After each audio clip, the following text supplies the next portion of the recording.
अस्सलाम वालेकुम नाज़रीन, तेलंगाना एक्सप्रेस में आपका इस्तकबाल है। मैं हूं सानिया। न्यूज़ की शुरुआत करते हैं हेडलाइंस से।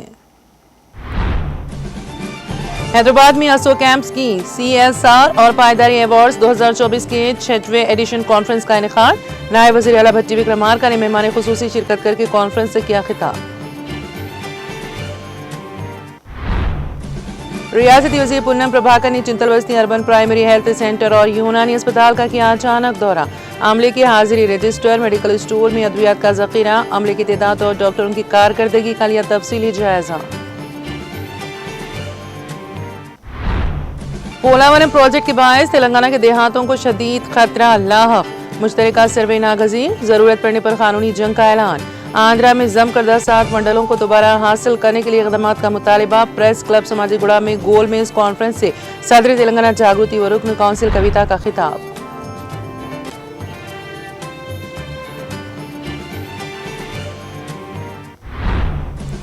गवर्नर तेलंगाना से मुलाकात का मुतालिबा करते हुए राजभवन के सामने खातून का धरना। गवर्नर से मिलने ना देने पर खुदकुशी की दी धमकी। पुलिस ने खातून को गिरफ्तार करके पंजागुट्टा पुलिस स्टेशन कर दिया मुंतकिल। तमिलनाडु के मदुरई में मुतनाज़े मंदिर के इन्हदाम का मामला। सुप्रीम कोर्ट ने इन्हदामी पर लगाई रोक। मदुरई कॉरपोरेशन को नोटिस का किया जारी। सदर जमहूरिया ने देहरादून में राष्ट्रपति तिपून और राष्ट्रपति निकेतन की इफ्तिताई तकरीब में की शिरकत। मुतादिद अवामी सहूलियात का भी किया इफ्तिताह।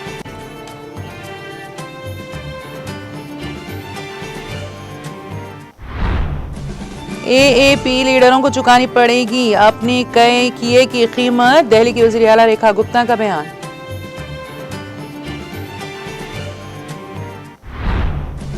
और बीजेपी ने 10 बरसों में AAP के खिलाफ 200 मुकदमात किए दर्ज। आम आदमी पार्टी के लीडर आतिशी का बयान।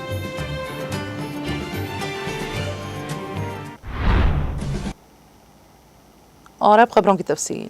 हैदराबाद शहर में असो कैंप्स की CSR और पायदारी अवार्ड्स 2024 के 6वें एडिशन कॉन्फ्रेंस का इनेकाद अमल में आया, जिसमें तेलंगाना के नायब वज़ीर आला भट्टी विक्रमार्का ने मेहमान खुसूसी की हैसियत से शिरकत करके कॉन्फ्रेंस से खिताब किया।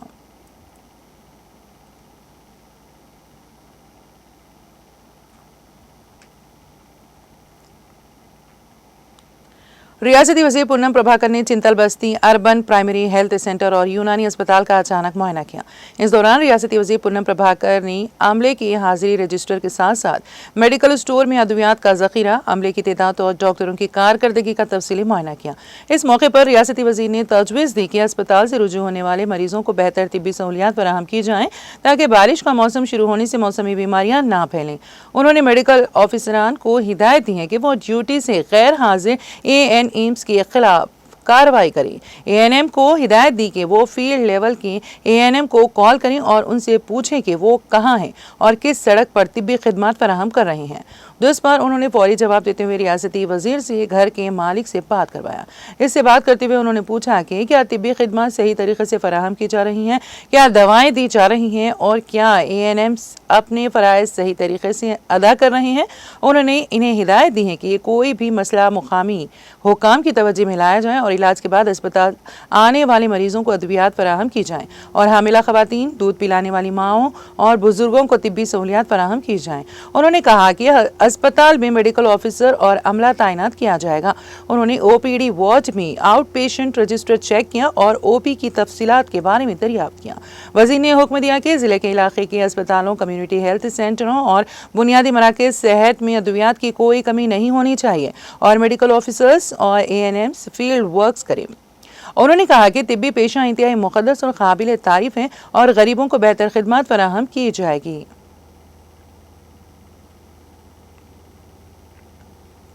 तेलंगाना जागृति की जानिब से सोमाजीगुड़ा प्रेस क्लब में पोलावरम प्रोजेक्ट के सबब तेलंगाना कुल्ला खतरात और मुतासरा देहातों के मसाइल पर एक अहम गोल मेज कॉन्फ्रेंस का इनेकाद अमल में आया। इजलास में सदर तेलंगाना जागृति व रुकन कानून साज कौंसिल BRS कलवा कुंटला कविता ने मेहमान खुसूसी की हैसियत से शिरकत की और मुतादिद अहम नुकात पर रोशनी डाली। कविता ने वाज़ेह किया कि आंध्र प्रदेश में जम किए गए 5 गाँव पुरुषोत्तमापट्टनम, गोंडला, एटापाका, कीनियागुड़म और पेचुकोलापाड़ू के अवाम को शदीद मुश्किलात का सामना है। उन्होंने इन देहातों को दोबारा तेलंगाना में शामिल करने का पुरजोर मुतालबा किया। उन्होंने कहा कि 25 जून को प्रगति एजेंडे के तहत वज़ीर आज़म नरेंद्र मोदी की सदारत में आंध्र प्रदेश, तेलंगाना, उड़ीसा और छत्तीसगढ़ के वज़राए आला का इजलास मुनक़द होने जा रहा है। इस मौके पर वज़ीर आला रेवंत रेड्डी को चाहिए कि वो 5 देहातों को वापस हासिल करने का मामला और पोलावरम से मुताल्लिक़ मसाइल को संजीदगी से उठाएं। उन्होंने कहा कि अगर क्रिकेट्स की ऊंचाई में इजाफा ना किया गया तो मुस्तकबिल में भी इन देहातों को सैलाब का सामना रहेगा और एक शदीद बारिश की सूरत में भी तमाम इलाके ज़ेर-ए-आब आ सकते हैं। पोलावरम प्रोजेक्ट की वजह से भद्राद्री भद्राचलम के कई इलाके मुस्तकिल तौर पर डूबने के खतरे से दो चार हैं। कविता ने अफसोस के साथ कहा कि आंध्र प्रदेश में जम किए गए पुरुषोत्तमापट्टनम में वाक़ राम मंदिर की 1000 एकड़ मानिया अराजी भी अब आंध्र के दायरे में चली गई हैं, जबकि राम जी तेलंगाना में है और इनकी मानिया अराजी आंध्र के कब्जे में है। कविता ने कहा कि पोलावरम से होने वाली तबाही के दुरुस्त तखमीने के लिए एक मुश्तरका सर्वे का फौरी इनेकाद ज़रूरी है। उन्होंने वाज़ेह किया कि अगर हालात का जायज़ा ना लिया गया तो ज़रूरत पड़ने पर कानूनी जंग भी लड़ी जाएगी। उन्होंने याद दिलाया कि मुत्तहिदा रियासत आंध्र प्रदेश के दौरान पोलावरम प्रोजेक्ट को रोकने के लिए तेलंगाना जागृति ने सुप्रीम कोर्ट का दरवाज़ा खटखटाया था, लेकिन 2014 में वज़ीर आज़म नरेंद्र मोदी ने अपनी पहली काबीना में ऑर्डिनेंस के जरिए 7 मंडल्स को आंध्रा में जम कर दिया, जो सरासर नाइंसाफी और आइन की रूह के खिलाफ फैसला था। कविता ने निशानदेही की कि लोअर सेलेरो पावर प्रोजेक्ट को भी गैर आइनी तौर पर आंध्रा को दे दिया गया। उन्होंने इल्ज़ाम लगाया कि उस वक्त आंध्र प्रदेश के वज़ीर आला चंद्रबाबू नायडू ने बैकडोर पॉलिटिक्स के जरिए ये सब कुछ हासिल किया। उन्होंने कहा कि पार्लियामेंट में BRS सरकार ने इस नाइंसाफ़ी के खिलाफ आवाज़ बुलंद की, लेकिन कांग्रेस सरकार ने तब भी खामोशी इख्तियार की। हत्ता कि जब KCR ने बंद का ऐलान किया तब भी मरकज़ी हुकूमत ने कोई नोटिस नहीं लिया। पोलावरम प्रोजेक्ट के स्पिलवे की गुंजाइश को बढ़ाकर 50 लाख क्यूसेक कर दिया गया है, जिसकी वजह से तेलंगाना में बैक वाटर का संगीन मसला पैदा हो चुका है और भद्राचलम का मंदिर डूबने के खतरे से दो चार है। आखिर में कविता ने मुतालबा किया है कि मरकजी हुकूमत और आंध्र प्रदेश हुकूमत फौरी तौर पर इन मामलात को संजीदगी से लें और तेलंगाना के अवाम के मुफादात के तहफ़्फ़ुज़ के लिए अमली इक़दामात करें।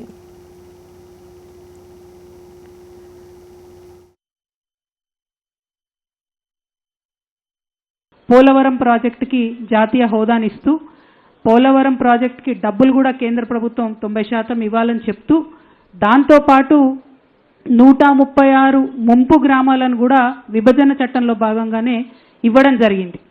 అక్కడి వరకు బాగానే ఉంది, అందరూ కూర్చొని ఒప్పుకున్నారు.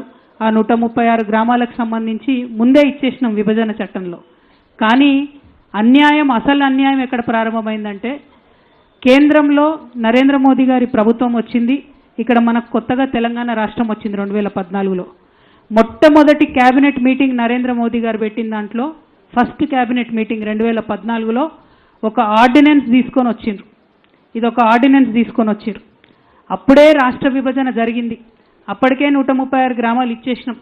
కానీ చాలా అన్యాయంగా ఒక 2-3 రోజుల్లోనే పార్లమెంట్ ప్రారంభం అవుతుంది అనంగా మొదటి పార్లమెంట్ సమావేశాలకు ముందుగానే బీజేపీ తొలి క్యాబినెట్లో ఈ ఆర్డినెన్స్ తీసుకొచ్చి 7 మండలాలను అన్యాయంగా ఆంధ్రప్రదేశ్కి అప్పజెప్పడం జరిగింది. ఎందుకోసం 7 మండలాలను అప్పజెప్పిండ్రు? ఈ 7 మండలాలు మొత్తం ముంపు మండలాలు కూడా కావు. ఈ 7 మండలాలతో పాటు 460 మెగావాట్ల మన లోవర్ సీలేరు పవర్ ప్రాజెక్టును కూడా ఆనాడు అన్యాయంగా ఆంధ్రప్రదేశ్కి అప్పజెప్పడం జరిగింది. అదంతా కూడా విభజన చట్టం స్ఫూర్తికి వ్యతిరేకంగా కేవలం ఆనాడు ఎన్డీఏలో చంద్రబాబు నాయుడు గారు అలయన్స్ పార్ట్నర్గా ఉన్నారు కాబట్టి బ్యాక్డోర్ పాలిటిక్స్ చేసి ఆనాడు అన్యాయంగా ఈ ఆర్డినెన్స్ తీసుకురావడం జరిగింది.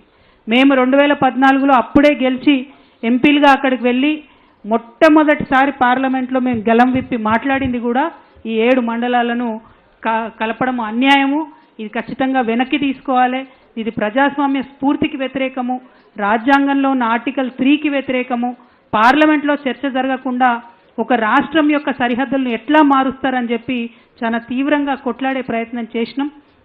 కానీ ఆనాడు కూడా వాళ్ళకు మెజారిటీ ఉండే, వాళ్ళ మాటనే చెల్లుబాటు అయింది. మన 7 మండలాలు ఆంధ్రాలో కలపడం జరిగింది. ఆ తర్వాత కేసీఆర్ గారు వెంటనే బంద్కు పిలిపించిండ్రు. రాష్ట్ర వ్యాప్తంగా ముఖ్యమంత్రిగా ఉండి ఆయన బంద్కు పిలిపించిండ్రు దీనికి వ్యతిరేకంగా. అయినా కేంద్రానికి కనీసం చీమగుట్టినట్టు కూడా లేదు.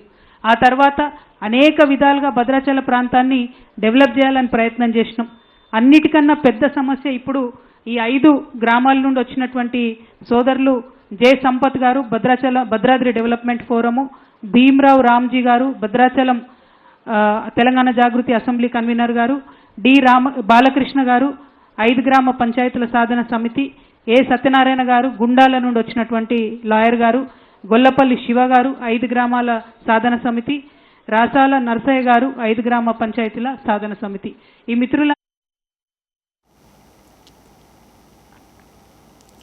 रुकनी असेंबली मल्काजगिरी एम राजशेखर रेड्डी ने कहा कि ये काबिल सताइश है कि नौजवान समाज की खिदमत के लिए आगे आ रहे हैं।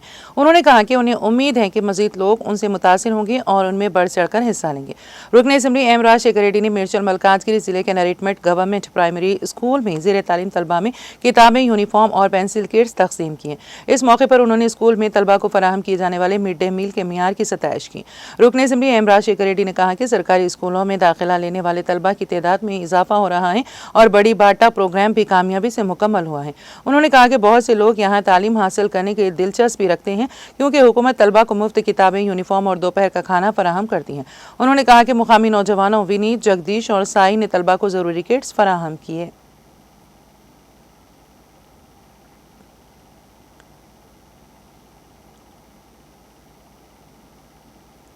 खैरताबाद की रुकनी असेंबली दानम नागेंद्र ने सोमाजीगुड़ा डिवीजन में 80 लाख रुपए की लागत से तामीर किए जाने वाले सीसी सड़क के तामीराती कामों का संग बुनियाद रखा। रुकनी असेंबली दानम नागेंद्र के हमरा corporator V Sangeetha Srinivas Yadav Congress party कायदीन और सरकारी अहदेदार मौजूद थे।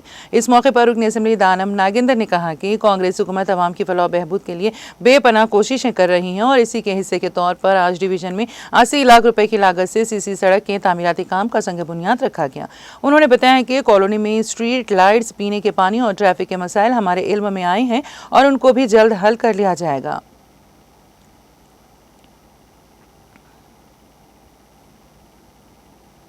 याकुतपुरा हल्के के मजलिसी रुकन असेंबली जाफर हुसैन महराज ने संतोष नगर में वाक़ मस्जिद शोहदा में नमाज जुमा अदा की। बालज़ां रुकन असेंबली जाफर हुसैन महराज ने संतोष नगर के मुसलमानों और मुकामी बाशिंदों से मुलाकात करके उन्हें दरपेश मसाइल से वाक़फियत हासिल की।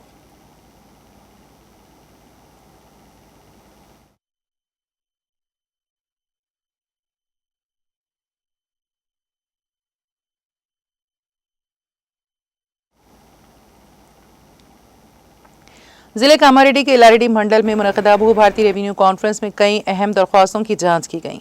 आरडीओ इंचार्ज डॉक्टर किरण माई को पी शेट्टी ने प्रोग्राम में हिस्सा लिया।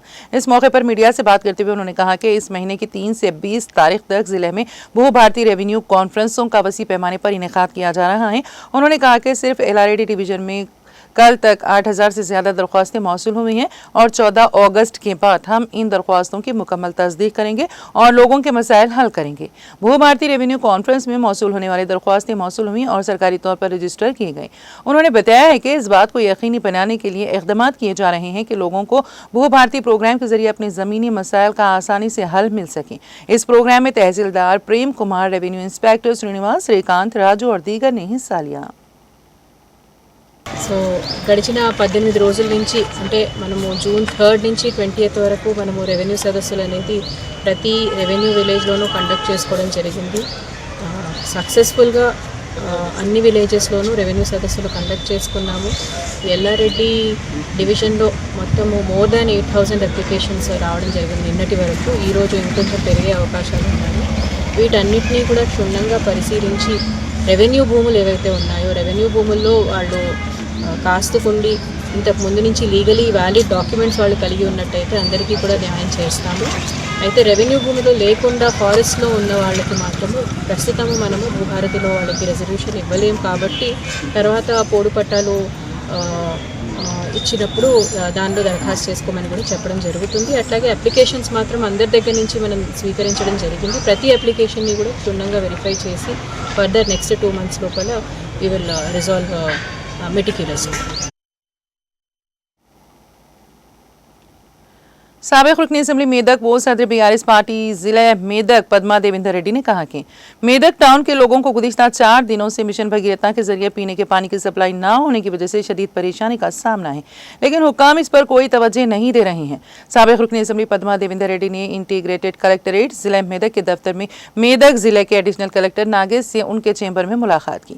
बारिज़ा पद्मा देवेंद्र रेड्डी ने कहा कि म्यूनसिपल अहदेदारों ने एक प्रेस रिलीज जारी की थी जिसमें कहा गया था कि मिशन भगीरथा सिर्फ एक दिन के लिए पीने का पानी फराहम नहीं कर रहा है और यह सिर्फ एक प्रेस रिलीज तक महदूद है और फिर पाइपलाइन की मरम्मत की गई। उन्होंने अपनी तशवीश का इजहार किया कि मेदक म्यूनसिपल हुक्काम मिशन भगीरथा और RWS के अहदेदारों के दरमियान तालमेल के फुकदान की वजह से गुज़िश्ता 4 दिनों से यहाँ के अवाम पीने के पानी की कमी का शिकार है। उन्होंने इल्ज़ाम लगाया है कि हंगामी हालात में पानी के टैंकरों के जरिए भी अवाम को पानी फराहम करने की कोई परवाह नहीं और हुकूमत के अवामी नुमाइंदों समेत कोई भी इस तरफ तवज्जो नहीं दे रहा। पद्मा देवेंद्र रेड्डी ने कहा है कि ये तमाम बातें एडिशनल कलेक्टर नागेश के इल्म में लाई गई हैं। उन्होंने खबरदार किया कि अगर कल से मिशन भगीरथा पानी फराहम नहीं किया गया तो वो बीआरएस पार्टी के ज़ेर एहतमाम एहतजाजी धरना प्रोग्राम मुनक़्क़द करेंगे। माजी में तेलंगाना में KCR की हुकूमत के क़याम से कबल 5 या 6 दिन तक पानी नहीं आता था, लेकिन KCR हुकूमत के बरसर इख्तिदार आने के बाद ये KCR ही थे जिन्हें मिशन भगीरथा स्कीम के जरिए रोज़ाना पानी फराहम करने का एजाज़ हासिल हुआ। पद्मा देवेंद्र रेड्डी ने इल्ज़ाम लगाया है कि कांग्रेस हुकूमत के बरसर इख्तिदार आने के बाद अब पुराने दिन वापस आ रहे हैं और कांग्रेस हुकूमत को पानी भी फराहम न करने की संगीन सूरत हाल है। इस प्रोग्राम में साबिक municipal chairman Mallikarjun Goud, party के city convener M Anjaneyulu, co convener लिंगया Reddy के अलावा मोहम्मद जुबैर अहमद, RK श्रीनिवास और दीगर ने शिरकत की। రోజులుగా మంచినీళ్ళు రావడం లేదు, చాలా ఇబ్బందికరమైన పరిస్థితులను ప్రజలు ఎదుర్కొంటా ఉన్నారు. దాన్ని దృష్టిలో పెట్టుకొని ఈరోజు బీఆర్ఎస్ పార్టీ తరఫున మరి కౌన్సిలర్తో సహా నాయకులతో సహా వచ్చి అడిషనల్ కలెక్టర్ గారికి రిప్రజెంటేషన్ ఇవ్వడం జరిగింది. ఒక 4 రోజుల క్రితం ఒకరోజు పేపర్లో కేవలం ఒక రోజు నీళ్లు రావు జాగ్రత్తగా ఉండండి చెప్పేసి పేపర్ స్టేట్మెంట్కే పరిమితమైన అధికారులు తర్వాత పైప్ లైన్ రిపేర్ అని లేదంటే mission Bhagiratha RWS pipe line diversion అని సమన్వయ లోపంతో 4 రోజులుగా నీళ్లు తాగించలేకపోతా ఉన్నారు. కనీసం అట్లీస్ట్ ఏదైనా ఇబ్బందికరమైన పరిస్థితులు వచ్చినప్పుడు పైప్ లైన్ లాంటి రిపేర్స్ వచ్చినప్పుడు వాటర్ ట్యాంకర్ల ద్వారానన్నా నీళ్లు అందించాలి ప్రజలకు. అలాంటిది కూడా పట్టించుకున్న పాపాన పోలేదు. లోకల్ ప్రజాప్రతినిధులు, ప్రభుత్వానికి సంబంధించిన లోకల్ ప్రజాప్రతినిధులు కూడా ఎవరు పట్టించుకున్నట్టు లేదు. కనీసం దాని మీద మాట్లాడే సందర్భం కూడా లేదు. కనీసం రిపేర్ జరిగిందా లేదని తెలుసుకునే వాకప్ చేసే పరిస్థితి కూడా కనబడతలేదు. हैदराबाद के जुबली हिल्स असेंबली हल्के में होने वाले ज़िमनी इंतखाबात के सिलसिले में कांग्रेस पार्टी के टिकट के सिलसिले में गश्त कर रही अफवाहों को कांग्रेस कायद व साबिक क्रिकेटर मोहम्मद अजहरुद्दीन ने मुस्तरद कर दिया है। उन्होंने वाज़ेह किया कि कुछ लोग कह रहे हैं कि पार्टी टिकट किसी और को दिया जाएगा, लेकिन ये तमाम बातें बेबुनियाद हैं। कांग्रेस का टिकट मुझे ही मिलेगा। मैं तवील अरसे से पार्टी के लिए मेहनत कर रहा हूँ और मेरी इस मेहनत को क़यादत ज़रूर तस्लीम करेगी और टिकट मुझे ही देगी।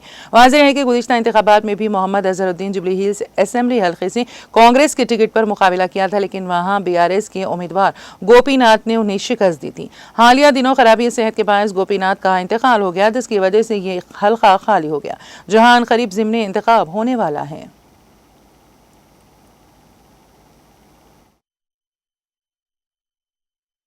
సలాంఅలైకుం మొత్తం అందరికీ నమస్కారం. నేను 100% పోటీలో తప్పకుండా ఉన్నాను. ఈ ఎలక్షన్లో బై ఎలక్షన్లో కాంగ్రెస్ 100% గెలుస్తుంది. నేను చెప్తున్నా కదా, నేను చాలా హార్డ్ వర్క్ చేస్తాం. అప్పుడు ఆ ఎలక్షన్ ఓడిపోయింది, ఇది చాలా ఫ్యాక్టర్స్ ఉన్నాయి. బట్ ఇప్పుడు ఇది ఎలక్షన్లో మంచి ఫైట్ చేస్తాం, మంచి కాంగ్రెస్కి నేమ్ ఇస్తాం. నేను చెప్తున్నా కదా कि मेरे खड़गे साहब के ब्लेसिंग से, राहुल गांधी जी के ब्लेसिंग से, सोनिया मैडम की ब्लेसिंग से, प्रियंका जी की ब्लेसिंग से और हमारे जो बहुत चाहिए चीफ मिनिस्टर है उनके ब्लेसिंग से और हमारे जो इंचार्ज है मीनाक्षी मैडम, जो मैं उनको काफ़ी ऑलमोस्ट लाइक 21-20 ईयर्स से जानता हूँ, उनके ब्लेसिंग से इंशाल्लाह हम ये सीट कांग्रेस को जीतेंगे और मैं ज़रूर यहाँ से उम्मीदवार होऊंगा, लड़ूंगा। और सब लोग तो बहुत कह रहे हैं कि मेन स्पेकुलेशन तो होते रहते हैं, बट लेकिन मैं यहाँ से ज़रूर लड़ूंगा। तो देखिए, तो मीडिया में स्पेकुलेशन तो लोग करते हैं, ये डेमोक्रेटिक कंट्री है, यहाँ पे लोग इन इलेक्शन के लिए कोई भी उम्मीदवार के लिए टिकट मांग सकता है और लड़ भी सकता है, ऐसा कोई वो नहीं है। बट लेकिन जो स्पेकुलेशन जो है वो तो होते ही रहते हैं। लेकिन at the end of the day जो हाई कमांड है AICC है, और with the blessings of Meenakshi Natarajan ji and हमारे रेवंत रेड्डी साहब से तो रहेगा, वही होगा। क्योंकि लोग तो कहते रहते, उसके बारे में मैं उतना ज़्यादा बोलूँगा नहीं। बट लेकिन मैं एक चीज़ फिर से रिट्रेट करूँगा, फिर से कहूँगा कि मैं इंशाल्लाह यहाँ से ज़रूर इलेक्शन लड़ूंगा और इंशाल्लाह यहाँ से कांग्रेस पार्टी की जीत होगी। क्योंकि हम लास्ट टाइम ने काफ़ी हार्ड वर्क किया था, बट लेकिन सेकंड प्लेस पे है। बट लेकिन इंशाल्लाह हम ये टाइम फर्स्ट प्लेस पे हैं। पहले एक खातून ने गवर्नर तेलंगाना से मुलाकात का मुतालबा करते हुए राजभवन के सामने धरना दिया है। खातून का कहना है कि मुंबई में उसके घर में तकरीबन 24 लाख रुपए की चोरी के केस में तशवीश है कि तेलंगाना के बोलारम पुलिस स्टेशन में उसकी शिकायत नहीं ली जा रही है। खातून ने धमकी दी कि अगर उन्हें गवर्नर से मुलाकात का वक्त ना दिया गया तो वो खुदकुशी कर लेगी। इस वाक़े की इत्तला मिलने के बाद पुलिस ने इस खातून को पंजागुट्टा पुलिस स्टेशन मुंतकिल कर दिया है।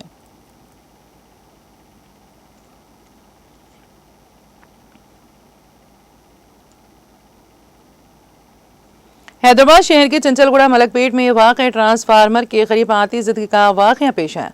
तफसीलात के मुताबिक चंचलगुड़ा में ऑफिसर कॉलोनी में वाक़ एक बरक़ी ट्रांसफार्मर के करीब अचानक आग भड़क उठी। इस वाक़े की इत्तला के साथ ही फायर ब्रिगेड अमले ने मुकामी वाक़े पर पहुंचकर जद्दोजहद के बाद आग पर काबू पा लिया।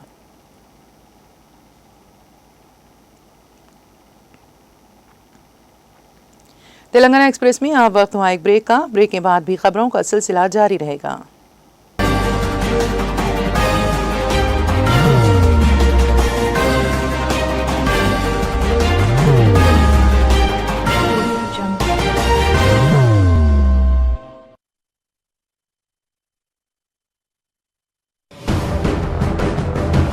जिंदगी में कितना भी हो मुश्किलों का अंधेरा, रासिक स्टोन से चमकेगा किस्मत का सितारा।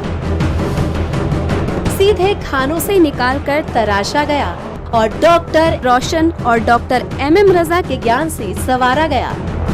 इल्मी जवाहरात एक बेशकीमती इल्म है। ये जिंदगी के हर मोड़ पर हमें आगाही देता है।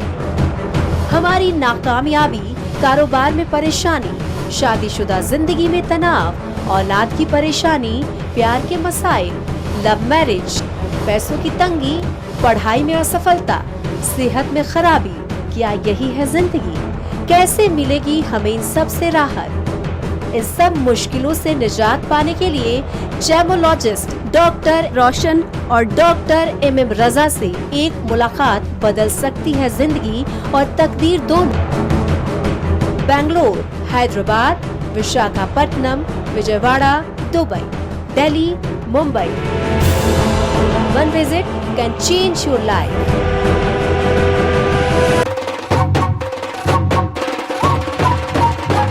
जगमग दिल के तारों में रिश्तों की होगी धुन, सोनिए तू, उखड़िए तू, सबको सुनाने अपने दिल की ट्यून, डार्लिंग दुल्हनिया। अब रुक मत, ये मोमेंट तेरा है। Be the showstopper, be the showrunner. Show how it's done. Come celebrate the Brides of India with Malabar Gold and Diamonds.